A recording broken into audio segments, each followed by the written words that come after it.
Justru keluarga itu acap kali tidak terlayani dengan baik. Karena itulah ya kita terus akan sampaikan mengenai rahasia berkeluarga. Dan malam hari ini kita akan bicara mengenai komunikasi, khusus mengenai komunikasi dalam keluarga, komunikasi menuju harmoni.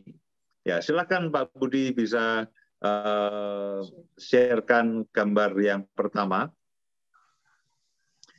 Ya, kita bicara mengenai panduan berkomunikasi di dalam pernikahan atau di dalam keluarga. Nah, saya menemukan begini, ada begitu banyak ternyata, ada begitu banyak ayat-ayat yang berbicara mengenai komunikasi.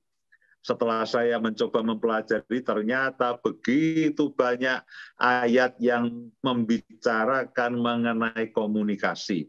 Dan saya percaya kemampuan berkomunikasi kita yang terbaik harusnya kita harus berikan kepada keluarga. Ya, jangan sampai begini, saya pandai berkhotbah, ya orang mendengarkan saya berkhotbah, tapi kemudian ketika dengan istri saya entah bagaimana hubungan saya tidak bagus ya. Kita pandai mengajar, kita pandai menerangkan sesuatu kepada yang lainnya. Mungkin kalau kita seorang guru dengan murid-murid kita bisa menerangkan sesuatu. Tapi entah bagaimana begitu dengan suami, dengan istri kita nggak nyambung. Kita nggak pernah nyambung. Kita nggak pernah bisa asik berbicara. Nah, saya berharap bahwa apa yang kita akan pelajari sama-sama ini akan menolong bahwa akan terjadi satu komunikasi yang menyenangkan dalam kehidupan berkeluarga. Di dalam Amsal pasal yang ke-18 ayat yang ke-21 dikatakan begini, hidup dan mati dikuasai lidah. Apa yang keluar dari mulut kita akan menentukan. Lidah ini berkuasa untuk menghancurkan keluarga kita, untuk menyakiti pasangan kita, orang-orang di sebelah kita, orang-orang yang paling dekat dengan kita. Dan repotnya kadang-kadang yang sering saya temui adalah justru orang-orang yang harusnya ya paling kita kasihi, paling kita senangkan hidupnya, itu yang seringkali punya masalah dengan kita. Ya, Bu Indah tidak pernah kepahitan dengan suaminya orang lain, tapi dulu banyak kepahitan dengan saya ya. Belakangan sudah lebih jarang lah ya. Ya, tapi seringkali kan begitu. Nah, jadi hidup dan mati dikuasai lidah. Suka atau duka, senang atau menyebalkan, itu apa yang keluar dari mulut kita itu akan sangat menentukan.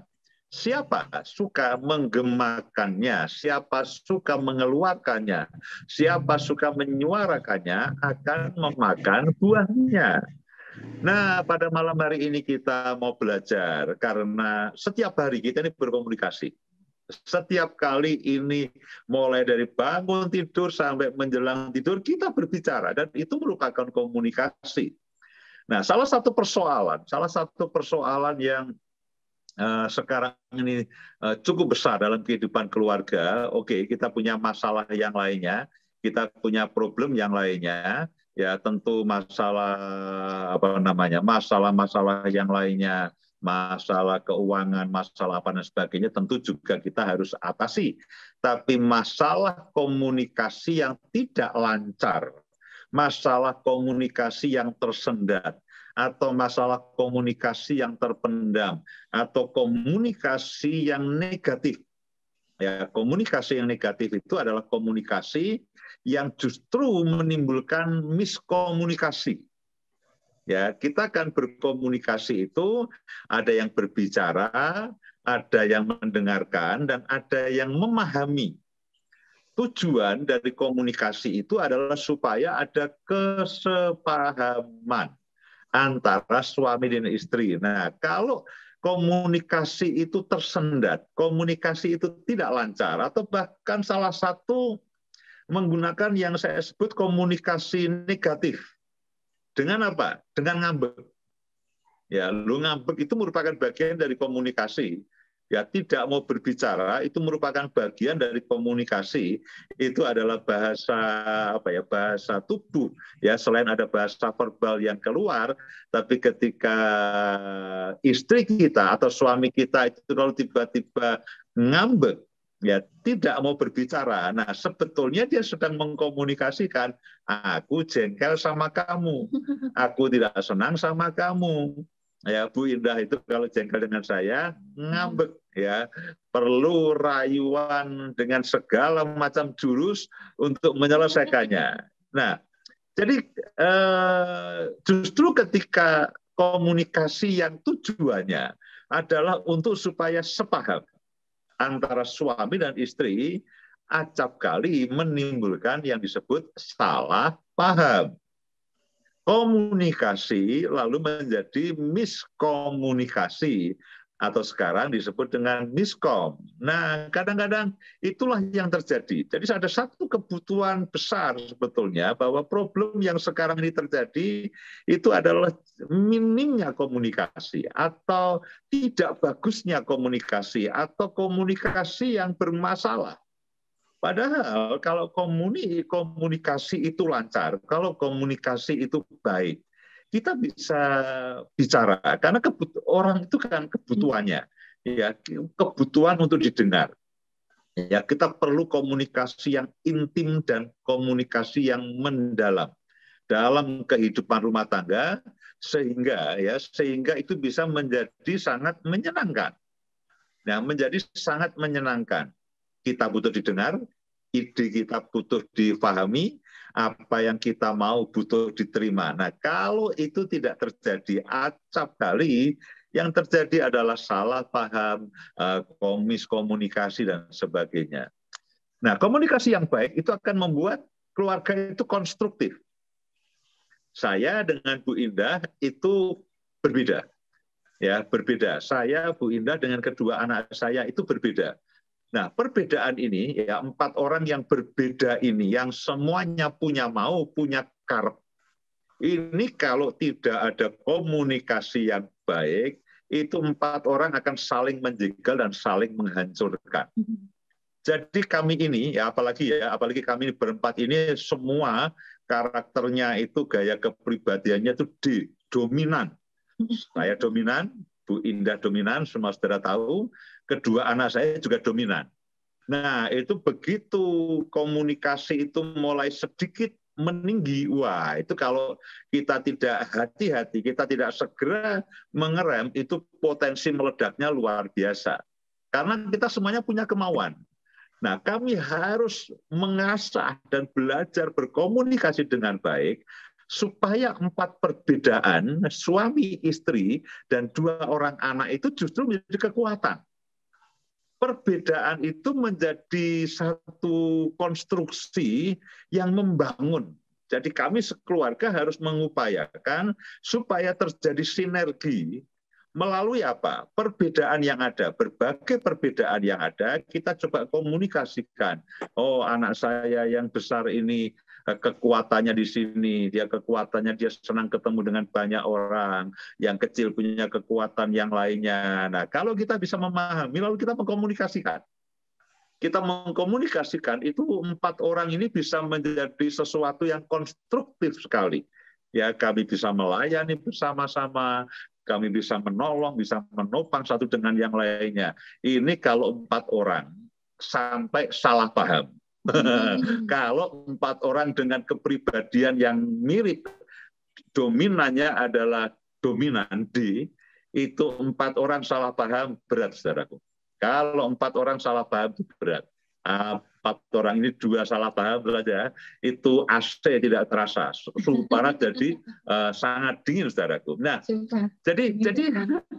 jadi komunikasi kita memerlukan. Komunikasi yang intim, komunikasi yang mendalam, komunikasi yang konstruktif. Supaya apa? Supaya keluarga itu lalu menjadi satu sumber daya yang bagus. Keluarga menjadi menyenangkan. Nah, keluarga menjadi satu dengan yang lain itu merasa didukung, merasa didorong, merasa difahami, tidak ada kesalahpahaman. Nah, salah paham yang menurut saya salah paham yang paling menyedihkan adalah kalau begini. Justru orang yang paling kita harapkan paling memahami itu salah paham. Itu menyedihkan. Ya, kalau istri saya menyalahpahami saya, itu menyedihkan. Dulu kalau orang lain salah paham.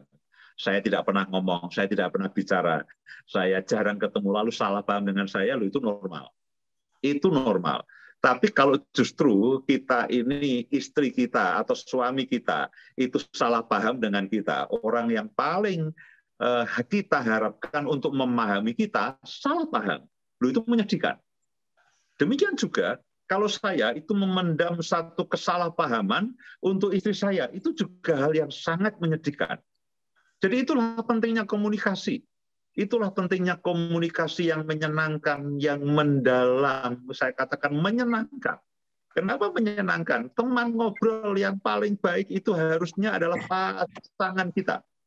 Ya, nanti kita akan bicara dua hal mendasar. Bagaimana kita bisa membangun komunikasi yang baik sehingga komunikasi itu menjadi keluarga yang harmonis, menjadi keluarga yang menyenangkan. Kenapa saya katakan komunikasi yang menyenangkan?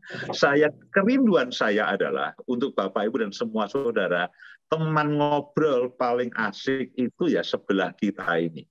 Ya, akan tidak menyenangkan, akan aneh kalau kita ngobrol dengan orang lain berjam-jam. Dengan pasangan kita usahakan sesingkat mungkin. Loh, kenapa? Karena kalau kelamaan ribut, Pak. Ya, tidak jarang saya dengar, ya ini kalau suami istri begitu ngomong mulai hal yang serius, itu ribut. Tidak jarang saya dengar seperti itu. Itu beberapa kali saya dengar, ya kami jarang ngomong, Pak. Loh, kenapa kok jarang ngomong? Ya, lah kamu ngomongnya sama siapa? Saya ngomongnya dengan orang lain, teman-teman kumpul, teman-teman arisan, teman-teman nongkrong, wah itu bisa berjam-jam. Tapi begitu sama suami atau begitu sama istri, saya ngirit bicara, Pak. Kenapa? Karena kalau kebanyakan bicara, nanti akan muncul konflik. Ya, akan ada kesalahpahaman, ada miskomunikasi, konflik, Pak. Jadi daripada konflik terus-menerus, ya sudah, saya tidak usah banyak omong dengan istri. Saya sudah tidak perlu banyak omong dengan suami. Saudaraku, itu Bapak Ibu sekalian, itu bukan hal yang baik. Karena apa? Dua perbedaan karakter suami istri ini itu perlu dijembatani supaya saling membangun, supaya konstruktif sekali, supaya bagus sekali, sehingga dua kekuatan yang berbeda itu menjadi satu kekuatan yang lebih besar. Ya, kemudian ditambah dengan anak-anak. Kalau anak-anak kita sudah mulai, apalagi mulai remaja dan sebagainya, libatkan mereka dalam komunikasi. Itu akan keluarga akan menjadi satu kekuatan yang betul-betul ajaib. Ya, keluarga menjadi tempat yang menyenangkan karena kita bisa ngobrol panjang lebar ya tanpa ada kesalahpahaman dan ujungnya adalah tertawa, ujungnya adalah kedekatan, ujungnya adalah hal yang menyenangkan. Nah, kemudian itu akan apalagi kalau anak-anak kita sudah semakin besar, ya kita harus libatkan di dalam komunikasi, ya. Dan kadang-kadang ada keluarga-keluarga suami istri yang menghindari komunikasi. Mereka ya tadi Pak daripada salah paham, ya daripada konflik. Lalu kadang-kadang ada suami, ada istri yang enggan berbicara, mengkomunikasikan apa yang ada di dalam hatinya kepada suaminya atau kepada istrinya. Lalu kenapa? Takut disalahkan. Ya, nanti disalahkan, Pak. Itu suami saya nggak mau ngalah, itu istri saya nggak mau ngalah. Apapun yang saya usulkan selalu dihajar, Pak. Nah, dia pandai ngomong, saya nggak pandai ngomong. Nah, daripada begitu ya lebih baik saya ngobrol dengan orang lain. Mereka lebih memahami, mereka lebih mengerti, ya, menghindari salah paham, takut disalahkan, lalu dimarahi. Ya, pasangan saya kalau berbicara suka memotong, ya, langsung dibantah, ya tidak menghargai pendapat. Nah, itu juga seringkali menjadi masalah, menjadi satu penyebab. Kenapa? Kita acap kali tidak bisa berkomunikasi dengan pasangan. Nah, akibatnya apa? Kita lebih percaya kepada orang lain dibandingkan kepada suami atau istri kita. Atau kadang-kadang begini, saya takut Pak, nanti kalau saya ngomong istri saya tersinggung, suami saya tersinggung, lalu saya takut melukai dia, lalu masalah membesar dan sebagainya. Nah, itu semua adalah menjadi penyebab kenapa acap kali komunikasi di dalam rumah tangga itu tidak berjalan dengan baik. Nah, karena itulah pada malam hari ini saya ingin mendorong supaya dalam keluarga kita itu bisa terjadi yang komunikasi yang utuh, komunikasi yang menyenangkan, komunikasi yang konstruktif atau komunikasi yang membangun. Nah, ada beberapa hal yang saya ingin sampaikan. Yang pertama, gambar berikutnya, Pak Budi. Silakan, gambar berikutnya. Nah, Bapak Ibu sekalian, dalam komunikasi itu ada berbicara, ada mendengar, lalu memahami. Nah, kalau Bapak Ibu ingin menguasai ilmu berkomunikasi dengan baik, memang saya harus akui kita perlu mempelajari, kita perlu mengupayakan, kita perlu melatih, mengasah kemampuan berkomunikasi kita. Nah, hal pertama yang Bapak Ibu perlu pelajari itu bukan belajar berbicara. Itu kalau pidato. Ya, kalau belajar pidato lah itu belajar berbicara. Nah, kalau kita belajar komunikasi dengan istri, hal pertama yang kita perlu pelajari adalah jadilah pendengar yang baik. Ya, jadilah pendengar yang baik dan jangan berbicara sampai yang lain itu selesai berbicara. Ya, ada ayatnya. Amsal 18 ayat 13. Jikalau seseorang memberi jawab sebelum mendengar, itulah kebodohan dan kecelaannya. Kemudian Yakobus pasal yang pertama, ayat yang ke-19, ternyata ayatnya semuanya ada tuh. Ya, mengenai bagaimana mendengar. Hai saudara-saudara yang kukasihi, ingatlah hal ini, setiap orang hendaklah cepat untuk mendengar. Ya, bukan cepat untuk berbicara. Ya, Amsal mengatakan, kalau kamu berbicara sebelum mendengar, itulah kebodohan. Nah, kita berpikir kalau ada orang berbicara, lalu kita sela, kita bantah, kita pikir kita pintar. Wah, aku bisa mematahkan pendapatnya loh. Alkitab mengatakan itu bodoh.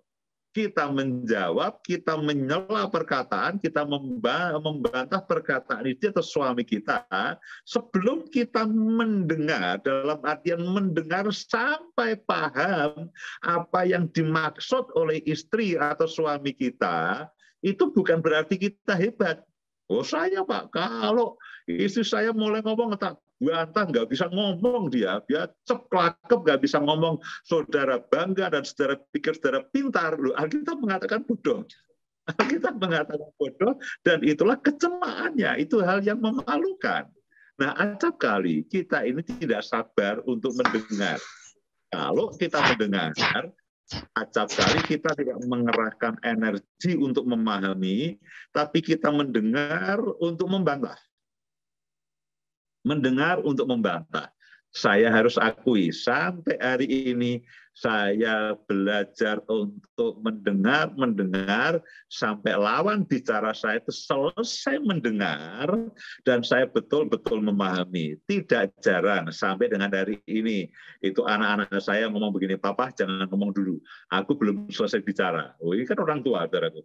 Anak ngomong kadang-kadang anak ngomong. Ya, kita pikir mereka tidak tahu, begitu dia ngomong belum selesai, saya udah bantah. Oh, enggak, harus begini. Mereka akan katakan, Papa, diam dulu. Diam dulu, aku belum selesai bicara. Aku akan selesaikan, setelah itu gantian Papa. Nah, anak-anak saya kadang-kadang ngomong seperti itu. Nah, saya tahu. Begitu saya tahu, oke, sorry. Karena kita udah memahami mengenai bagaimana berkomunikasi. Ketika mereka mengatakan Papa diam, saya tidak marah. Saya tahu, oh iya, saya harus dengarkan sampai kamu selesai. Sampai kamu selesai dan saya memahami betul-betul apa yang saya maksudkan. Nah, Alkitab mengatakan, ingatlah, setiap orang hendaklah cepat untuk mendengar. Setiap orang cepat untuk mendengar, tetapi lambat untuk berkata-kata, dan juga lambat untuk marah. Nah, Bapak Ibu Saudara sekalian, bahwa mendengar itu betul-betul memang memerlukan satu upaya yang sangat sangat ekstra. Ya, sangat ekstra. Nah, apalagi dengan pasangan kita. Kadang-kadang kita dengan orang lain, dengan customer, kadang-kadang kita bisa mendengar. Ya, kita lebih gampang. Dengan customer ngoceh kita bisa dengarkan. Ya, kita kalau sebagai para pelayan, para hamba Tuhan, para pendeta, kadang-kadang dengan orang lain kita bisa menjadi pendengar yang baik. Ya, ketika kita konseling, kita mendengar itu berjam-jam, kita oke, karena ya itu tugas saya, Pak, sebagai konselor, sebagai gembala, sebagai pelayan, saya perlu mendengar. Tapi begitu istri ngomong 2 kalimat kita sikat. Ya, istri ngomong 2 kalimat kita sikat. Nah, repotnya kita biasanya paling tidak peka dan paling tidak menghargai adalah dengan orang-orang yang dekat dengan kita dan yang kita cintai. Kita pikir mereka sudah mengerti kita. Kita pikir mereka sudah mengerti kita. Jadi kita acap kali paling tidak sensitif, paling tidak peka justru kepada orang-orang yang di sebelah kita ini loh. Orang-orang yang bersama dengan kita, orang-orang yang dekat, yang karib dengan kita. Yaitu apa? Istri, suami, dan anak-anak kita. Harusnya yang kita punya kepekaan, kita punya penghargaan, itu adalah dengan orang-orang yang teman hidup kita, keluarga kita. Nah, kita pikir semuanya paham dan semuanya baik-baik saja. Nah, saudaraku, kalau kita tidak mendengarkan, itu yang lawan bicara kita, itu nangkep begini, ini orang tidak peduli dengan saya. Kalau setiap kali istrimu mau ngomong, itu kamu bapak-bapak lalu suruh diam, lalu tinggal pergi. Lama-lama istri kita akan mikir, ini suamiku tidak peduli dengan aku. Dalam hati mereka, dalam alam bawah sadar mereka, itu pasangan kita akan mendeteksi bahwa suamiku atau istriku ini tidak peduli dengan saya. Nah, untuk mendengar, ya, bagaimana kita seharusnya mendengar. Tahanlah, menahan diri untuk berbicara dan hanya mendengar untuk betul-betul memahami. Mendengar untuk memahami, bukan mendengar untuk menjawab. Nah, acap kali kita mendengar untuk menjawab. Nah, yang lebih parah lagi adalah mendengar untuk menyanggah. Mendengar untuk menyanggah, sehingga lalu kadang-kadang pasangan kita belum selesai berbicara, maksud yang ada dikandung dalam hati dan pikirannya itu belum selesai diungkapkan, kita sudah potong. Sehingga tidak seluruh maksud kita bisa tangkap karena kita potong. Nah, begitu dia potong, dia akan bereaksi terhadap potongan kita. Lalu kita akan bereaksi lagi. Nah, inilah yang membuat kesalahpahaman itu makin lebar dan makin jauh. Inilah yang membuat lalu miskomunikasi terjadi. Jadi keterampilan pertama dalam berkomunikasi itu bukan berbicara. Alkitab mengatakan adalah kamu cepat untuk mendengar. Jadi dengarkan. Ya, kadang-kadang perlu berikan pertanyaan untuk memperjelas. Mama atau ibu, apakah maksudmu ini yang kamu maksudkan? Ya, acap kali saya mencoba mendeskripsikan. Jadi maksud mama ini supaya apa? Saya memastikan bahwa yang dia maksudkan saya bisa bertangkap 100%. Jadi setelah semuanya selesai, dia berbicara, perhatikan juga raut mukanya. Perhatikan bahasa tubuhnya. Bagaimana emosinya? Dia sedang sedih, dia sedang tertekan, atau sedang bahagia. Perhatikan emosi, perhatikan suasana batinnya, lalu berilah waktu yang cukup. Jangan terburu-buru. Jangan terburu-buru sampai dia selesai. Kemudian yang kedua, mendengar dengan hati yang lapang. Mendengar dengan hati yang lapang. Cobalah serap semua pendapatnya. Karena acap kali kita mendengar apa yang kita ingin dengar, bukan apa yang kita dengar. Ya, kita mendengar apa yang kita ingin dengar. Yang kita ingin dengar adalah apa ya yang menyenangkan, pokoknya hobi kita, apa yang kita senangi. Tapi kita tidak mendengarkan apa yang kita dengar. bahwa istri kita mengungkapkan sesuatu, kadang-kadang kita tidak senang. Itu apa ya? Itu bagi saya tidak penting. Loh, itu tidak penting bagi saya, bagi dia penting. Ya, bagi dia penting. Nah, kadang-kadang kita meremehkan.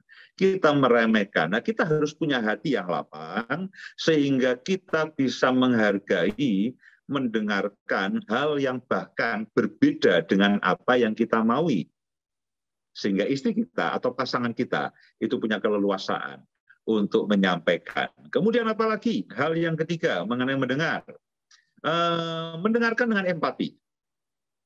Mendengarkan dengan empati, ya. Saya seringkali berbicara, kalau ada orang dengarkan, taruhlah HP-mu, jangan mendengarkan sambil nge-like Instagram, jangan mendengarkan sambil nonton yang lainnya. Nah, itu namanya mendengarkan sambil acuh tak acuh. Kalau saudara dengarkanlah dengan empati, dengan perhatian yang penuh, perhatikan kata-katanya, perhatikan suasana jiwanya, perhatikan emosinya, perhatikan bahasa tubuhnya, perhatikan apapun yang betul-betul menjadi keinginannya. Ya, aku bisa merasakan apa yang kamu rasakan. Oke, aku paham maksudmu. Apakah maksud mama seperti ini dan sebagainya. Kadang-kadang kita perlu berdiskusikan dengan baik, dengan lemah lembut, sehingga lawan bicara kita itu ingin bicara lagi. Nah, kalau ya lawan bicaramu itu malas berbicara, berarti kita bukan pendengar yang baik. Berarti kita bukan pendengar baik. Dan kita tidak punya kepiawaian, kecerdasan dalam berkomunikasi. Tapi kalau lawan bicara kita, istri kita itu doyan ngomong dengan kita, itu berarti betul. Tapi kalau istri kita itu susah ngomong dengan kita, ngomongnya dengan tetangga atau dengan teman-temannya, ada yang salah dengan kita semuanya. Jadi kunci pertama dalam komunikasi itu bukan berbicara. Kunci pertama dalam komunikasi adalah mengenai mendengarkan. Jadi mendengarkan sampai tuntas, sampai selesai, perhatikan bahasa tubuhnya, perhatikan raut mukanya, kemudian mendengarkan dengan hati yang lapang, ya, terimalah perbedaan, hargai pendapat orang lain, jangan dengan penghakiman, jangan dengan judgement, jangan dengan tendensius, jangan dengan curiga, jangan dengan cara pandang yang negatif. Hargai apa yang menjadi pendapatnya, hargai apa yang menjadi kerinduannya, meskipun acap kali itu berbeda dengan kita. Kemudian mendengarkan dengan empati, pahami perasaannya.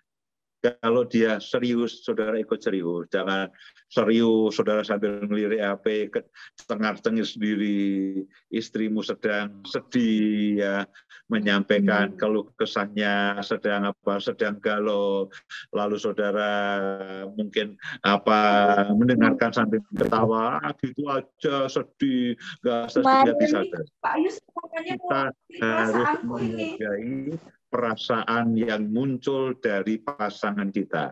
Kalau dia sedang sedih, ya kita dengan empati, ya, tunjukkan bahwa saudara menghargai kesedihannya, memahami kesedihannya. Kalau dia sedang bersukacita, ya ikutlah bersukacita. Yang pertama, Mami jangan berantem. Kalau gak berantem, kakak kasihin HP-nya.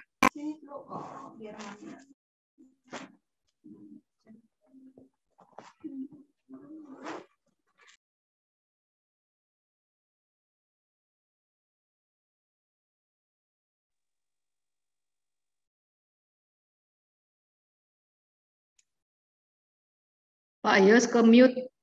Pak Yos ke mute.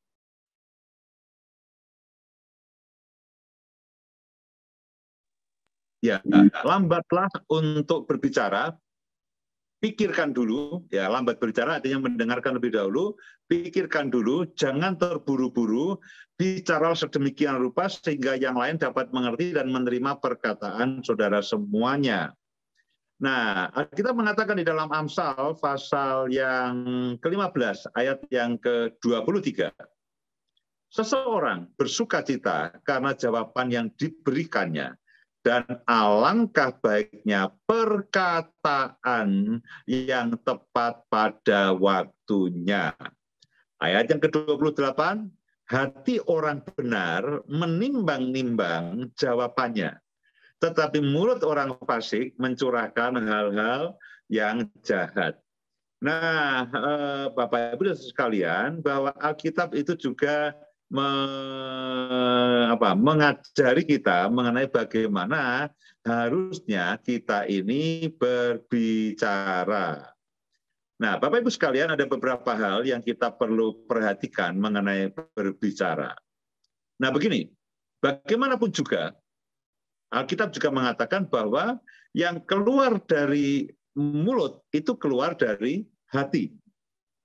Jadi sebelum kita berbicara, kita memang harus menimbang, kita harus betul-betul menjaga akan lidah kita. Tadi dikatakan mati hidup dikuasai oleh lidah. Ya, Amsal 18 ayat 21 juga dikatakan lidah mempunyai kuasa untuk menyelamatkan atau merusaknya. Jadi pada waktu kita mau berkata-kata, kita harus memang hati-hati. Ya, memang harus hati-hati karena apa yang keluar dari mulut itu keluar dari hati. Nah, ada beberapa hal yang perlu Bapak Ibu perhatikan pada waktu kita ini berbicara. Ya, pada waktu kita ini berbicara. Nah, yang pertama begini. Kan tadi dikatakan bahwa yang keluar dari mulut, meluap dari hati. Alkitab mengatakan yang keluar dari mulut, meluap dari hati. Nah, apapun yang ada di dalam hati kita, marah, tidak senang, benci, jengkel, itu akan tercermin dari pilihan kata dan nada bicara kita. Sekali lagi, apa yang ada di dalam hati kita, ketika kita bicara dengan istri atau kita bicara dengan suami, itu pilihan kata, pilihan nada itu akan tercermin. Ya, lalu ketika suami kita lalu bicara dengan tajam, bicara dengan sengak, bicara dengan menyinggung perasaan, dengan emosi yang meledak, kita nanti bisa nangkap. Itu termasuk bagian dari komunikasi. Nah, karena itulah saya mendorong begini. Sebelum saudara bicara dengan pasanganmu, bereskan hatimu. Saya mendorong begini, tidak semua itu diluapkan habis-habisan. Lupa katanya suruh berkomunikasi. Saya sedang marah ini. Ya, saya sedang marah. Mana istriku, aku harus luapkan kemarahanku. Nah, acap kali begini. Ketika kata-kata itu keluarkan dari hati yang marah, hati yang penuh dengan kepahitan, hati yang penuh dengan kekesalan, lalu ditambah dengan emosi yang meledak. Nah, ketika kita emosi, acap kali kita juga tidak bisa mengendalikan kata-kata yang keluar. Nah, acap kali bahkan itu juga melebihi dari maksud sesungguhnya. Nah, padahal kalau kata-kata itu sudah keluar, itu susah diambil lagi. Sekali kata-kata itu menusuk hati istri kita, itu urusannya panjang, Bapak Ibu sekalian. Karena itulah saya mendorong dalam berbicara, jaga perkataan kita, jaga hati kita sebelum berkata-kata. Saya mendorong, bereskan dulu. Kalau engkau sedang marah, engkau sedang jengkel, engkau sedang meledak-ledak, sedang emosi, saya mendorong daripada ya nanti yang keluar itu melebihi dari yang dimaksud. Kita marah besar.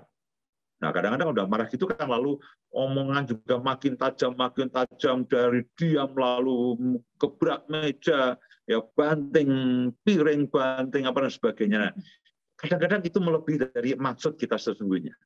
Ya, kemarahan kita kecil, tapi ketika kita lampiaskan dengan emosi dan kata-kata yang tajam menjadi besar. Jadi bereskan hatimu sebelum berbicara. Pastikan hatimu baik. Kalau hatimu baik, apa yang keluar dari mulut kita, pilihan katanya akan baik dan nadanya juga akan menyenangkan. Kemudian yang kedua, pilihlah kata-kata yang baik, yang bijak, yang lembut, tanpa tendensius, tanpa tuduhan, ya, tanpa tuduhan. Amsal 15 ayat yang pertama. Amsal 15 ayat yang pertama. Saya akan bacakan di dalam firman Allah yang hidup. jawaban yang lembut, meniadakan kemarahan. Tetapi kata-kata yang kasar menimbulkan pertengkaran. Pilihan kata-kata kita dalam kita berbicara akan menentukan hasilnya. Akan menentukan hasilnya. Apakah pasangan kita akan setuju, akan senang atau tidak. Ya, itu pilihan kata-kata kita sangat mempengaruhi. Pertimbangkanlah dahulu apa yang akan kita keluarkan. Tidak semuanya. Lupa saya ini mau berbicara jujur. Wah, saya marah, saya jengkel, saya tidak senang, ya saya luapkan saja. Saudaraku, kadang-kadang setelah kita ngomong, kita menyesal.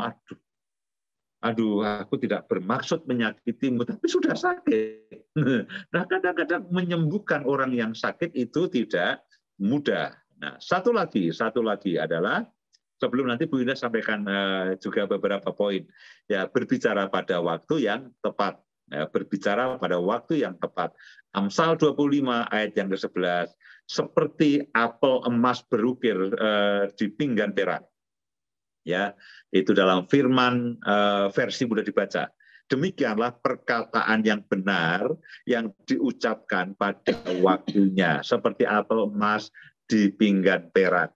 Itu perkataan yang benar, yang tepat diucapkan pada waktunya. Ya, kadang-kadang saya ngomong dengan istri ketika katakanlah anak saya sedang melakukan kesalahan. Kadang-kadang kita tidak sabar, pengen segera menyalahkan. Saya katakan tunggu dulu. Dia sedang gagal, dia sedang mengalami hal yang buruk, memang itu salah dia. Kadang-kadang kita pengen segera menghajar. Oh, ini mumpung salah, sikat saja sekalian. Dia sedang sedih, katakan jangan. Ya, dia sedang sedih, lalu kita marahi, tidak ada gunanya. Tunggu sampai membaik, ketika dia bahagia. Dan apalagi kalau anak-anak kita sudah besar, saudaraku. Saya kalau mau ngomong dengan anak saya minta izin. Papa mau ngomong dengan kamu. Kamu sedang enak nggak hatimu? Kamu sedang bahagia tidak hatimu? Karena mereka sudah besar kan, mereka sudah pemuda. Saya kalau ingin bicara dengan mereka, saya akan minta izin. Papa ingin bicara nih, ya. Papa tunggu waktu kamu yang oke, waktu kamu yang nyaman dan hati kamu oke, baru berbicara. Papa tidak mau berbicara kalau memang waktunya belum menyenangkan. Nah, kadang-kadang mereka katakan, oke Pak, sebentar Pak, ini aku lagi banyak pikiran dan sebagainya. Nah, nanti ya. Nah, kita harus bersabar, ya. Perkataan yang tepat, perkataan yang benar pada waktu yang tepat, itu seperti apel di pinggan emas. Silakan, Bida. Baik, saya akan berbicara sedikit tentang bagaimana kita harus berkomunikasi yang menyenangkan. Seringkali komunikasi kita dengan pasangan kita karena terjadi tidak menyenangkan karena terjadinya perbedaan cara berkomunikasi satu dengan yang lain.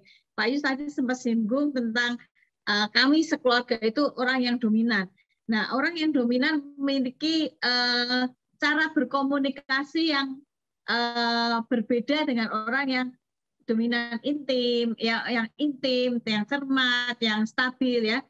Dan masing-masing kita biasanya memiliki dua gaya kepribadian yang lebih yang lebih menonjol, ya. Misalnya seperti saya dominan intim. Kalau beliau ini dominan cermat. Nah, itu gaya berbicaranya berbeda.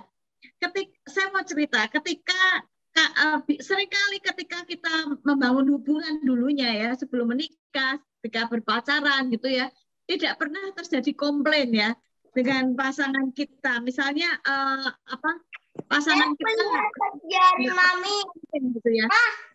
Kalau dengan beliau dulu, ya, kalau saya cerita dengan beliau dulu, ketika berpacaran, ya dia dengar aja gitu.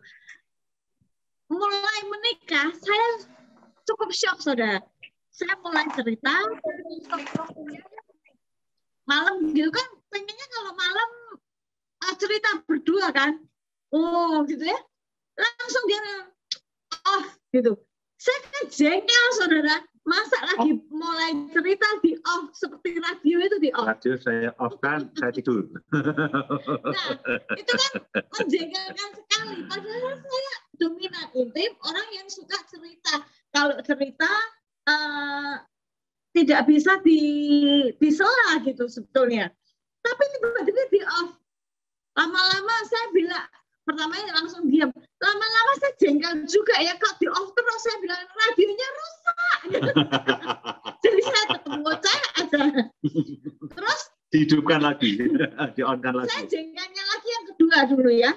Kalau beliau kan dominan cermat. Saya dominan intim, walaupun orang dominan sebetulnya ketika berbicara, dia berorientasi pada tujuan dan mencapai apapun yang ingin mereka lakukan ya toh.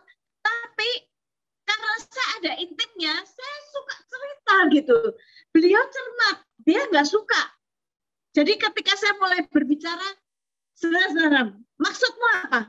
Maksudmu apa? To the point aja, nggak usah cerita panjang-panjang. Nah itu membuat saya jengkel dan membuat lama-lama saya itu ini orang kok kayak gitu. Saya nggak mau ngomong. Saya kalau mau ngomong, saya cari teman yang mau dengar curhatan saya, mau dengar atau saya ngomong sama orang tua saya. Kebetulan mama saya itu kalau saya datang, saya ketemu dengan beliau, dia suka mendengarkan semua cerita saya sejak saya kecil ya sampai saya menikah pun. Kalau saya datang, beliau tuh suka gitu. Ada cerita apa, saya bisa cerita semuanya gitu, tanpa beliau meng-off-kan atau to the point, tujuannya apa, maksudnya apa. Nah, cuman setelah beliau tahu bagaimana harusnya berkomunikasi, beliau berubah gitu ya. Seringkali kita melakukan kadang-kadang diskusi panas antara suami istri, sebetulnya bukan karena perbedaan yang dibicarakan, tetapi perbedaan cara berbicara. Nah itu bisa jadi panas, bisa jadi konflik. Tapi setelah disatu-satukan, oh ternyata sebetulnya maksudnya sama, tapi cara berbicaranya saja yang berbeda. Nah, ada beberapa hal yang saya mau berbicara sedikit tentang dominan, intim, kemudian stabil dan cermat ya. Seperti yang tadi saya katakan, orang yang dominan itu orang yang berorientasi pada tujuan. Seringkali kalau kita memiliki pasangan yang memiliki dominan, dia ya seperti beliau tadi, tujuannya apa? To the point aja, to the point gitu ya. Maksudnya apa? Nah, sedangkan orang yang punya intim, nah orang yang dominan biasanya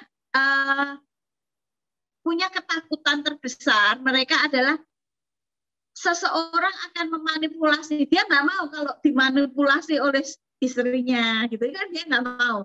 Dia udah jaga-jaga dulu. Nah, kadang-kadang kalau kita memiliki pasangan yang dominan, kita mesti ngerti.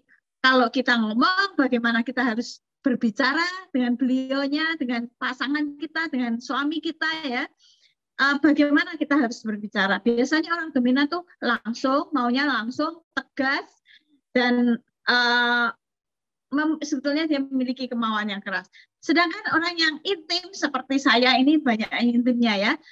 Lebih banyak intimnya sekarang dari kalau dulu DI, tapi sekarang ID malahan ya. Intim dominannya lebih berkurang sih karena ditindas beliaunya terus. Tidak kok bahagia seperti ini. Ya, biasanya orang itu mencintai orang lain gitu ya, suka dengan keramaian, suka dengan bersama-sama dengan orang lain gitu ya, bersama-sama, suka suasana yang ramai gitu ya, ramah sana sini, mau ngobrol sana sini. Nah itu biasanya orang yang intim. Nah kita mesti tahu kalau ada pasangan kita orang intim, saya sih intim, tapi saya punya teman yang lebih intim. Jadi ketika kita pergi dua pasang itu bersama-sama dalam pesta, biasanya kita tuh gini, aduh jangan ya, kalau sama dia nanti pulangnya lama karena semua orang disapa, semua orang diajak ngobrol. Jadi kita nggak pulang. Jadi biasanya seperti itu. Nah, beliau ini nggak sabar gitu. Apalagi kalau saya lagi nyapa sana sini, udah ayo pulang gitu. Karena beliau dominan cermat, sedangkan saya intim dominan gitu ya. Lebih kalau dulu saya apa lu orang lagi ngomong kok gini. Nah sekarang saya bisa mengerti. Kemudian orang yang stabil, orang itu menyukai lingkungan yang stabil. Sulit dengan perubahan. Kalau ada perubahan, biasanya dia akan jaga jarak dulu ya. Sedangkan orang yang cermat sangat analitis. Beliau ini orang yang cermat sekali. Jadi ada apa bergeser di rumah saya atau dia menaruh barang dan itu barangnya bergeser, dia bisa tahu. Nggak usah di Siapa rumah. yang mindah? Nggak usah di rumah, di gereja aja beliau bisa ngerti gitu lah. Pintu lampu mati satu tanpa lihat gitu, semua yang lain nggak tahu gitu, dia bisa tahu ini ada lampu yang mati. Nah itu yang mencermat. Dulu saya sangat nggak senang, alah cuman kayak gitu aja ngapain dimasalahin gini. Tapi setelah saya belajar saya mengerti, oh ya memang beliaunya orangnya seperti cermat gitu ya. Jadi saya belajar untuk dulu masalah cermatnya beliau itu Pak Yus itu menjadi masalah buat saya dan membuat saya seringkali sakit hati. Oh kayak gitu buat saya itu masa kecil. Ngapain diurusin? Nggak usah diurusin, ada urusan yang lebih besar. Tapi karena setelah saya lama-lama saya memahami akan